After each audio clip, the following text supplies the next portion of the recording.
So this is a really cute book. It's called A Tale of Two Beasts. And it is about a story being told from the little girl's perspective. That means it's the way that she sees things. And this little guy's perspective. Is he a squirrel? I don't know.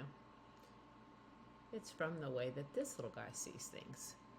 Because there's always more than one point of view or more than one perspective. You see things the way that your head thinks about them, and not everybody thinks the same. We talked about that in class. So this story is called A Tale of Two Beasts. The first perspective is from the little girl, the strange beast. And I want you to look over here at the little sign. It says, for David. So remember we talked about sometimes the author will dedicate a story to somebody, or the illustrator. There are two sides to every story, and then there's the truth. Because sometimes our feelings and our emotions can get us a little bit confused about what actually happened. And it's a quote by Mark Twain. I was walking home from Grandma's house. I feel like we've heard that before. Through the deep, dark woods, when I spied a strange little beast. He was stuck up in a tree and whining sadly. Feep, feep. And it says, the deep, dark woods. And then it says over here is the way out. And that way is the picnic area. So I decided to rescue him. Feep. Oh, look what's there. Movement lines. I will call you Fang, I told him. And I wrapped him warmly up in my scarf. And I carried him safely home. Look at his face. What do you think he's thinking? I gave him a lovely bath and a gorgeous new hat and jumper and a delicious bowl of fresh nuts. Now let's think about this. Do these kind of critters out in the wild normally wear a hat and a jumper? I made him a beautiful house and gave him Lord Rex to play with. She decorated it all nice and lovely. And she's got books over here that are called The Observer Book of Beasts and Woodland Beasts. Oh, it says Woodland Beats. I wonder if it's supposed to say beasts. And How to Tame Your Beast. So she's doing her research. That's good. Although I don't know that I'd call him a beast. I took him out for lots of long walkies to keep him fit. Uh-oh. Does he look like he wants to be walking? And healthy. Sorry, I'm in the way of that one. And I showed him off to all my friends who loved him nearly as much as I did. Ooh, amazing, awesome, so cute.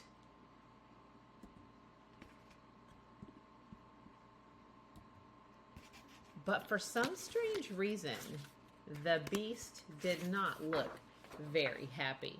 Oh, look at his face.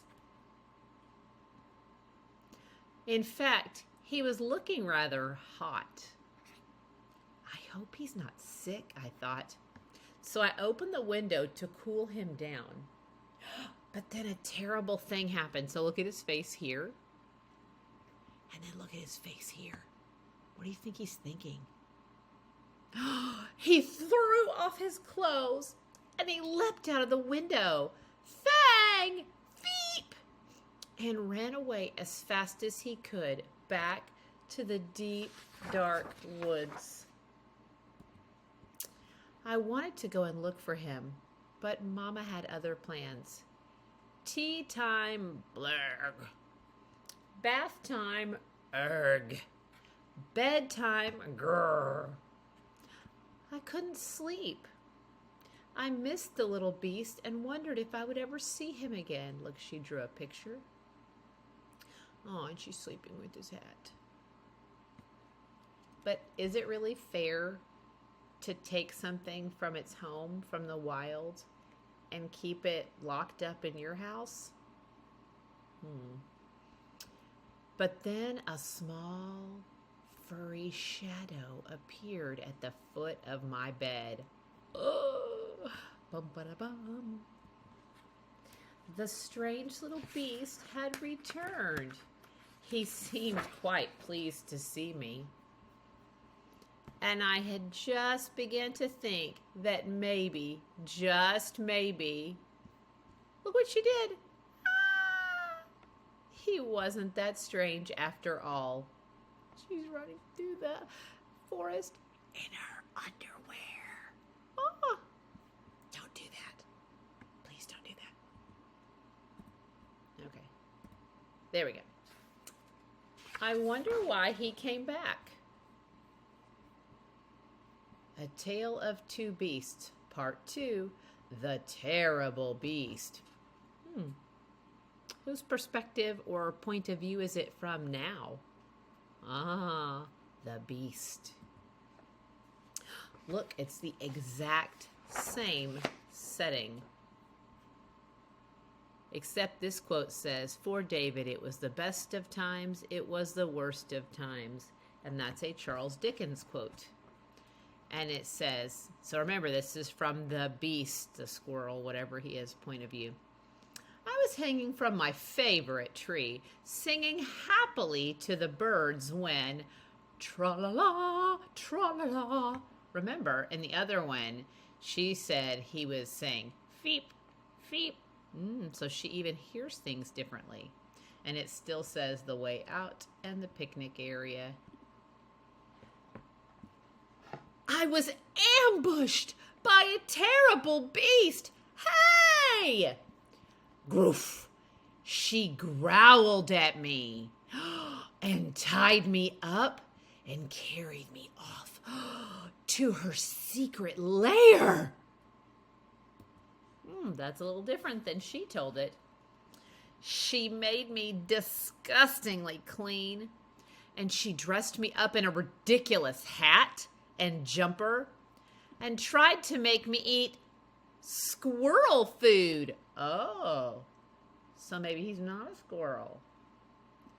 She kept me in a tiny box with nothing for me to do and nowhere for me to hang out. So that's definitely a different perspective, isn't it?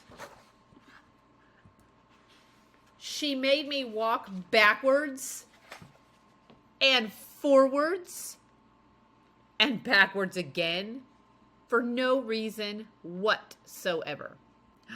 And she showed me off, look at his face there, to a herd of even wilder beasts who were just as terrible as she was.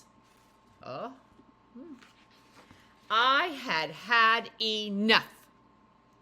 I made a cunning plan and put it straight into action. A, that's the squirrel, or the beast, plus B, that looks like the window, equals freedom. Free once more. Growth. I raced back to the deep, dark woods before the terrible beast could catch me. And it says, the deep, dark woods, 1 mile. It was peaceful in the deep, dark woods. A bit too peaceful. Scritch, scratch, silence. And also a bit wet. In weather like this, one could do with a nice warm hat. I snuck back to retrieve it under the cover of darkness. So he was going to go try to get the hat. The terrible beast was waiting for me. She seemed quite pleased to see me, and I began to think, maybe, just maybe, she wasn't that terrible after all. The end. And I wanted to show you my shirts. Sorry, that's the scratching of my chair. Before I let you go for the weekend, it says, and it may be backwards, here come the grannies. Have a great weekend. I love you, and I will see you later.